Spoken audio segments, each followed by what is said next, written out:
தவிர்க்க என்ன வழி என்று உங்களிடம் கூறப்போகின்றேன். முதலில் மரம் வளர்ப்பது. மரம் வளர்ப்பது இந்த காலத்தில் எத்தனை பேர் வீட்டில் மரம் இருக்கின்றது? ஆனால் முன்னோர்கள் காலத்திலும் இதே போன்ற சூழ்நிலை வந்தது. ஆனால் அவர்கள் மரத்தை காத்தார்கள். அதனால் மரம் அவர்களை பாதுகாத்தது.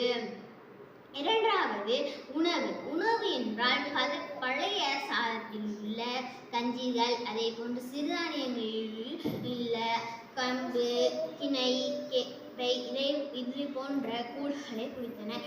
ஆனால் கடையில் உள்ள ரசாயனங்களால் சேர்க்கப்பட்ட ஐஸ்கிரீம், ஜூஸ் இதை சாப்பிடுவதை தவிர்க்க வேண்டும். மூன்றாவது ஆடைகள். இறுக்கமான ஆடைகளை அணிய வேண்டாம். பருத்தியால் ஆன ஆடைகளை மட்டும் அணியுங்கள். நான்காவது முக்கியமானது ஒன்று, நமது சுற்றுப்புறங்களில் உள்ள குப்பைகளை அகற்ற வேண்டும்.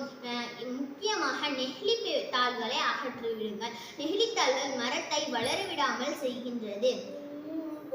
மரத்தை வளர்ப்பதற்கு காய்கறி கூலங்கள், பழத்தோல்கள், மண்ணிற்கு ஊட்டச்சத்தளிக்கும் இந்த உரங்களை மட்டும் போடுங்கள்.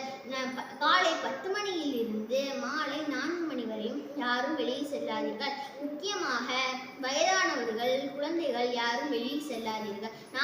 நாமளும் மரம் வளர்ப்போம், நிழலை பெறுவோம், வெப்பத்திலிருந்து பாதுகாப்போம். அஸ்ஸலாமு அலைக்கும் வரஹ்மத்துல்லாஹி வ தஆலா வ பரகாத்துஹு.